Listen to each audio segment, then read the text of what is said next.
Grant Kruger arrived at Newcastle in 1989. Over the years, he became a favourite with Falcons fans for his rough and ready style, admiration officials and opposing players didn't always share. My brand of basketball hasn't really been that liked around the league and the referees, I suppose, and for me to make the 300th game, well, I guess it's something even special for me. Kruger will become only the 40th player to reach the milestone when he takes to the court in Nowra this weekend for Wollongong, his fourth NBL team after Cairns, Townsville and Newcastle. In fact, he still lists the Falcons' 1995 season when they made the playoffs as the highlight of his career. I don't think the tides have turned totally on them. They still have a chance of getting back in the league, so I hope they do because you want it to be a totally national sport.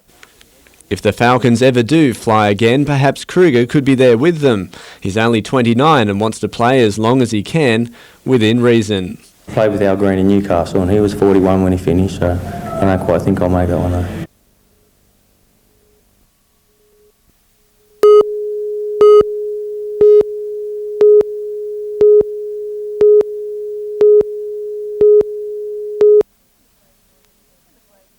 When the Great Northern Hotel opened its doors just over a year ago, it revealed a multi-million-dollar renovation in Art Deco style, with the Irish bar as its centrepiece.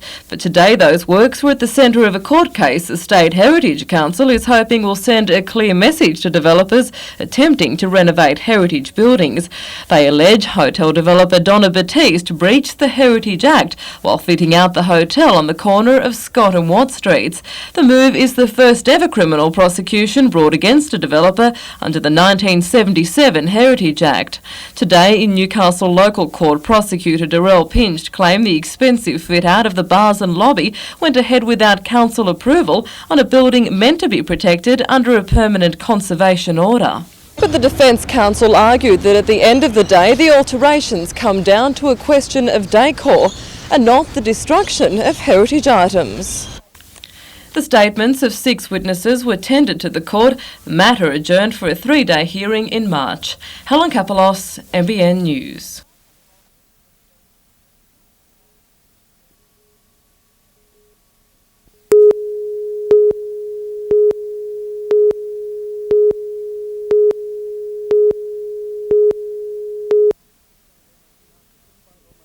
Despite almost half a century in the movie business, Keith Turnbull hasn't lost his sense of fun.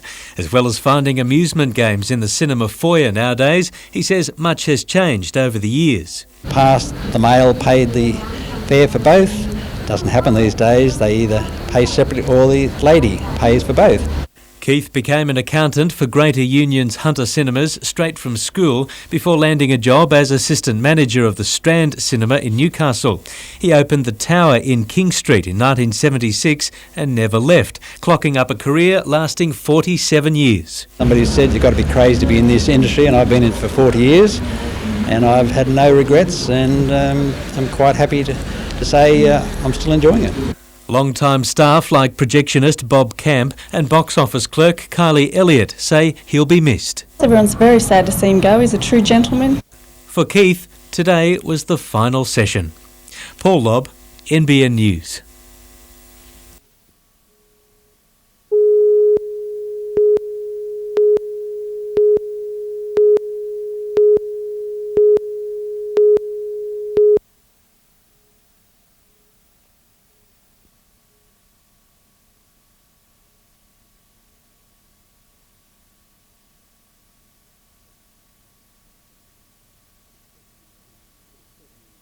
It'll certainly improve the prospects of locals getting jobs in their local regions, and that'll happen not only in wine country but right across our institute.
Weather experts say thunderstorms don't come much stronger than this.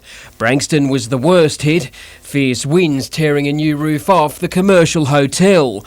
The flying debris then set off a chain reaction, piercing gas lines, bringing down power lines and sending a section of the hotel's awning crashing to the ground. A ute parked outside the hotel was crushed. Publican Dean Lambkin was travelling home from Sydney when told of the disaster by a staff member.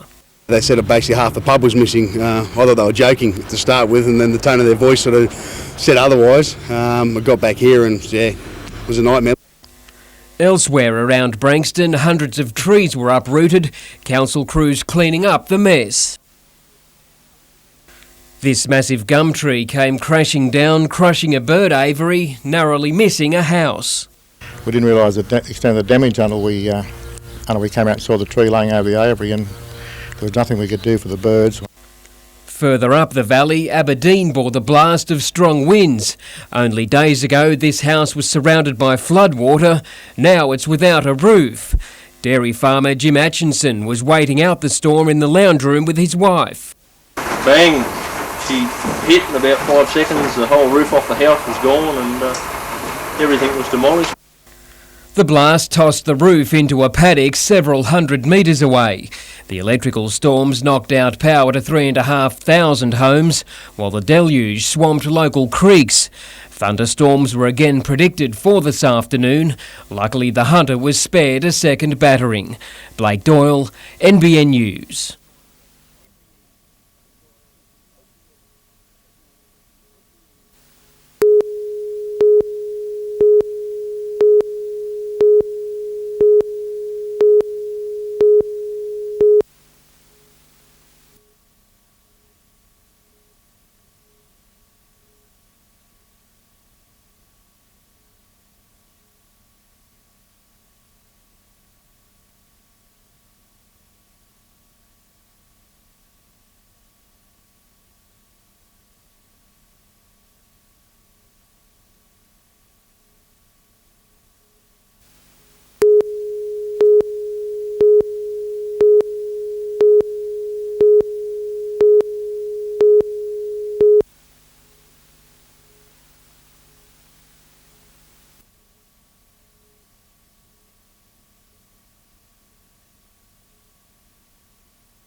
No, we should be right.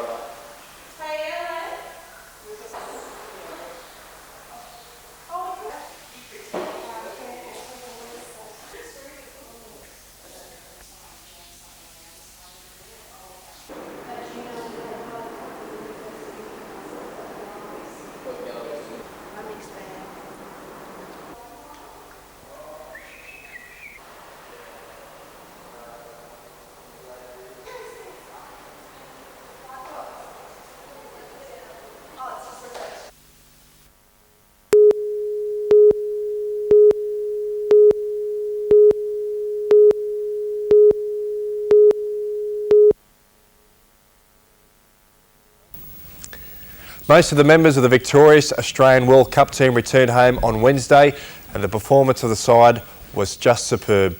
The boys managed to go through the whole tournament without a poor performance, and coach Chris Anderson was so happy with their efforts that he suggested that the touring team was as good as the Invincibles, and he's quite qualified to comment too. After all, he did play in that team. We all like to compare different sides and eras, but the comparison is always relative to the level of opposition as well as many other factors. In this year's World Cup, the British players being split between England, Wales, Ireland and Scotland for the first time. New Zealand was the only nation with a full-strength side which could offer any challenge to the Australians. So I find it hard to compare any sides from different eras, and there's so many different variables to throw into that equation. Although I do think two players in this current team will go down in history as all-time greats. Now, most of the World Cup members are resting till January next year before they return to training for another long season. But the rest of the NRL players are extremely heavily into training. This is a crucial period for those wanting to improve their speed and strength and adapt new aspects for their game. The Newcastle Knights will train right up until Christmas to return early next year. Their first trial is in January 27th at Coffs Harbour, with another one the following week. The competition starts mid-February, with 3 weeks off in the middle of the year for State of Origin for the first time. And also for the first time, the grand final will be played in the first week of October. Anyway, that's it for me. I'll return next year in 2001 for more on rugby league. Back to you.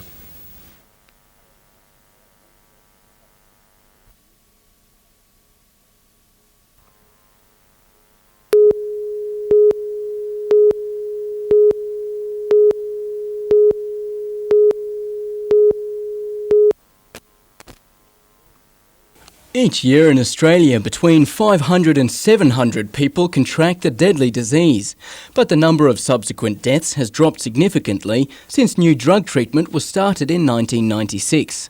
AIDS in Australia at the moment is relatively well controlled in terms of the numbers of new infections, but there is always the risk that that control will disintegrate. And today, World AIDS Day, at the John Hunter Hospital, a time capsule was buried containing stories and pictures of those who succumbed to the disease, not to be opened for 25 years. It's so they won't be forgotten, and also to compare the advances in treatments of the disease in that time.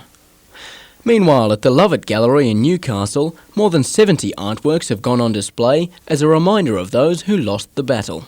What we're having to do is to break down some of the stigma and rejection that these, we call them heroes, our sons and daughters who had a real struggle.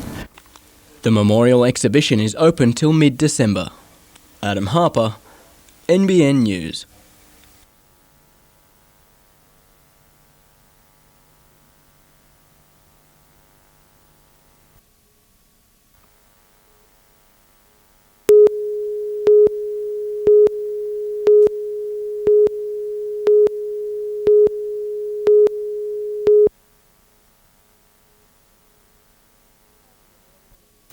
After an aerial inspection of the new parkland, Lord Mayor John Tate emerged to meet with management of Colin Allied at today's opening. A small gathering turned out for the dedication of the newly planted Heritage Gardens next to the historic Minmai Cemetery. The gardens are at the tip of the 195-hectare Blue Gums Regional Park, due to open next year. And there's another 20 to 30,000 people will be living here in the next 15 or 20 years. We have to plan now to make sure that there's adequate open space. The site used to be the Duckenfield open-cut pit, employing hundreds in its heyday in the 19th century. Newcastle Council bought the land from Colin Allied for a more than reasonable price.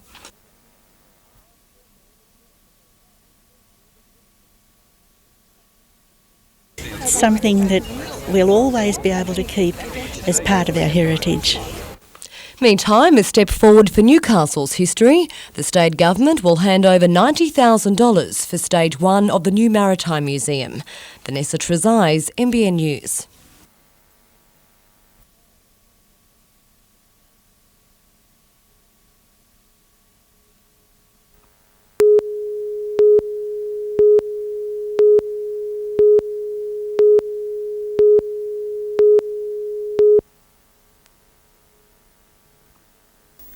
Proving there's more than one way to open a road, Transport Minister Carl Scully unveiled a plaque, then cut a ribbon and even moved the barrier to open the Raymond Terrace to Karua section of the Pacific Highway.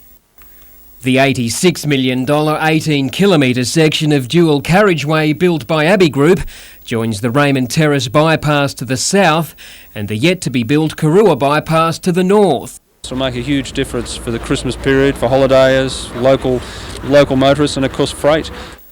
This was the scene on the same section of road as holidaymakers headed north last Christmas. Despite the new section of road, it's feared the bottleneck will simply be shifted further up the Pacific Highway this year. You can't build a road network so you never have congestion. Sometimes incidents occur, sometimes everyone leaves at the same time. The Karua bypass is now in the hands of the Department of Urban Affairs and Planning, but indications today are that won't be built for at least 3 years. The bulldozers are going to keep rolling and we can actually do the next stage and go around Karua in the very near future. The two northbound lanes on the new section will be open to traffic after some minor adjustments by the RTA. Blake Doyle, NBN News.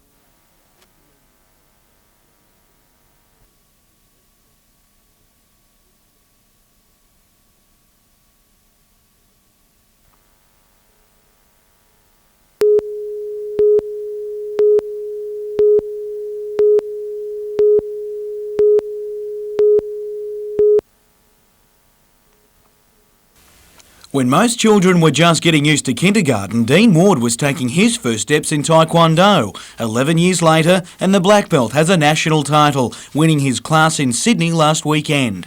I almost passed out with happiness. Under the guidance of his master, Ben Capitosto, while in the Hunter Academy of Sport Squad, the Singleton-based teenager must train many hours on his own. However, after seeing Australia win gold and silver in Sydney, the teenager wants to go all the way himself. It was just amazing. Love to see if I could get there and be the under 58 kilos in 2004. Likewise, sailor Marianne Ireland can picture herself one day flying the Australian flag at the Paralympics after winning the prestigious American Sailability Regatta, much to the surprise of the international contingent.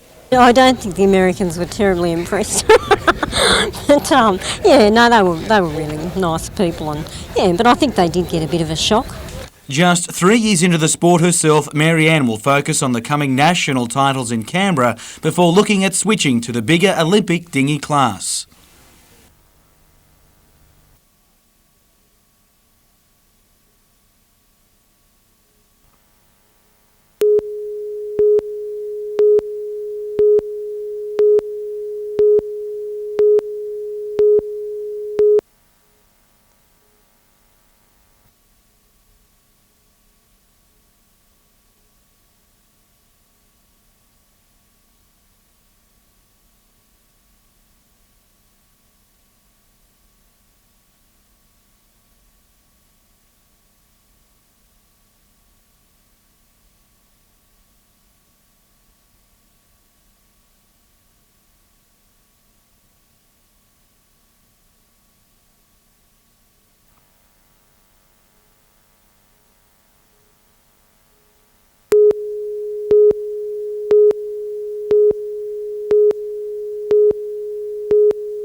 Benny and the Jets were here when the Star Hotel closed years ago, and we've got Benny and the Jets here on the opening night again.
Scott Chipperfield won his midweek battle against Soccer Australia to play, but getting around Bob Catlin wasn't going to be as easy. Wollongong almost put one away at the wrong end, while Catlin stopped Chipperfield again after he was left all alone. There was only so much the goalkeeper could do. Chipperfield, third time lucky. The Wolves played with one striker up front, but at times you could hardly tell, with the second goal to Robert Stanton, one for the highlight reel. 2-0 down, Newcastle was forced into making changes, but it was becoming all too familiar for Bob Catlin. John Bonavolia had a rare United chance, while at the other end, Wollongong just couldn't miss. 3-0 at half-time. Daniel McBreen came close twice after the break, but things just weren't going the home side's way. Wollongong, finding plenty of space, could have gone even further ahead. But it was Newcastle next on the scoring sheet, with McBreen rewarded for persistence. But not even the terrible weather could wash away the final result. I can probably count on two fingers the amount of times I've come in and said in a media conference that we were gutless. And well, we were gutless tonight in the first half. Simple.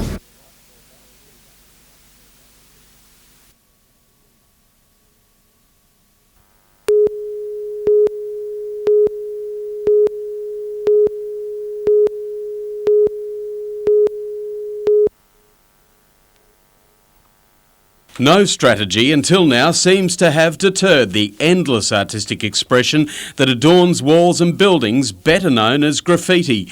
Now retailers of the graffiti artists' biggest tools, spray paint and pens, are to be the frontline troops. We can't just throw up our hands and say we're beaten. We have to look at creative ways of stopping it. Among the measures, to display only empty cans of paint and not to sell any item in bulk. Business leaders applauded the campaign. Some of the age groups which we've sort of depicted as being between 12 and 15 that are coming in and buying those products in bulk have got to be a question asked, and they've got to be held accountable to say, well, hang on, I'm sorry, we don't have these products for sale for you. Graffiti artisans, though, resent being labelled vandals. I don't think we're hurting anyone here, so I don't see what the problem is. I mean, these walls don't get used for anything much. I think there is definitely some works of art out there, and I applaud them for that, but not in the proximities of local businesses or where the community are going to see it in a place that they believe is despicable for them to be doing it. Matt Carden, NBN News.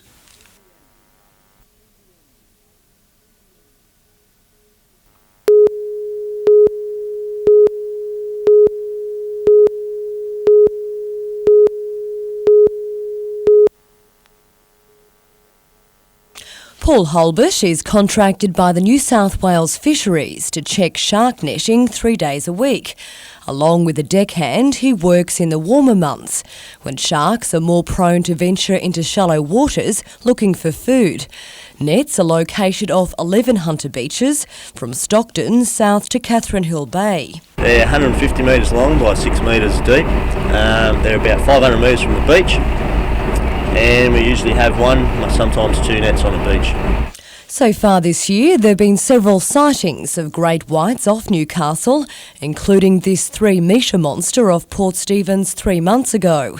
2 have been snared in nets over the past 5 weeks. The first off Stockton Beach, and a 1.8-metre specimen caught off Bar Beach. Ultrasonic pingers are attached to the nets to ensure dolphins don't become ensnared.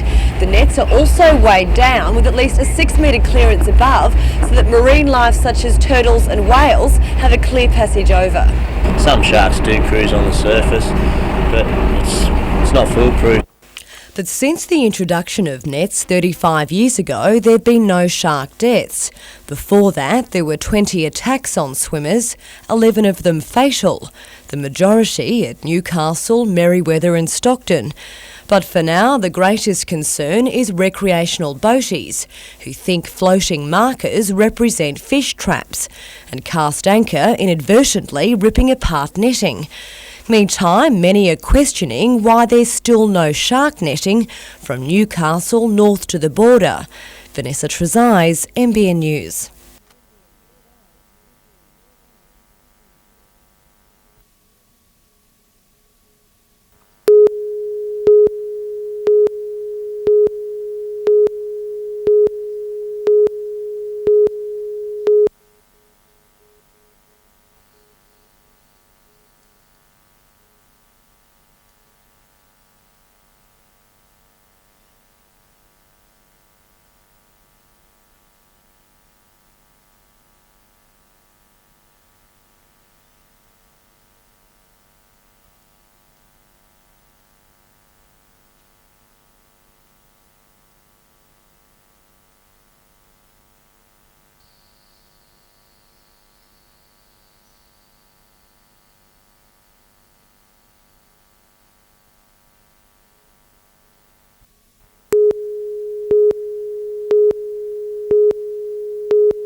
It's an attempt to claw back some ground on their behalf, but we think it's a pretty poor way to go about it in the way that they've attempted to distort the facts.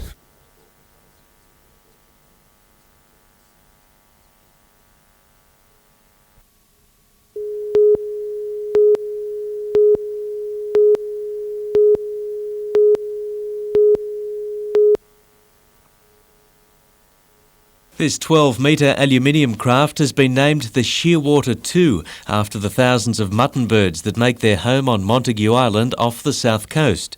It's been built for the National Parks and Wildlife Service, which manages the island from Narooma. Well, the island attracts now 5,500 people per year. We have a permanent officer and his family on the island, and we also carry out an enormous amount of research and restoration works on the very unique buildings on the island. So we need a purpose-built vessel to carry anything from small machinery, vehicles, domestic stores, research staff. The $400,000 craft is only the second vessel built by the Newcastle firm, which is confident of future work. They've been doing a fair bit of work for ADI, design work for the Australian Navy, and they've previously completed a 24-metre boat, which was a dive boat. The crew will motor south tomorrow. Paul Lobb, NBN News.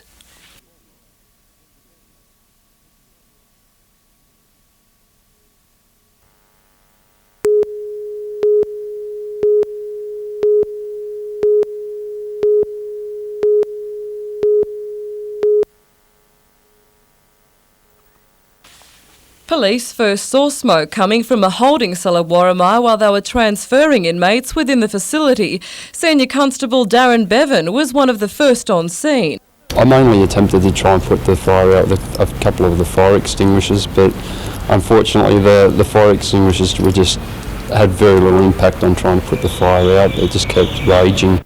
3 fire brigades were called to the Broadmeadows Centre just before 2 and contained the fire within a short time, but they couldn't prevent the widespread damage caused to the smoke-logged interior, with 2 holding cells gutted, causing the temporary closure of the children's court. 4 inmates were inside the cell at the time. 2 were taken to hospital suffering smoke inhalation, along with 3 police officers who pulled them to safety. They're very lucky that at the time the kids were actually being taken out of the cell as a matter of timing, that no one had alerted that there was a fire in there. It was just that the police were taking them out of the room, and at the same time the fire was there. Otherwise, who knows what would have happened, because we might not have been able to get the kids out. If it hadn't have been for the actions of the police, there's no doubt that more serious injuries, if not deaths, would have occurred in that particularly small area where they were being held at the time.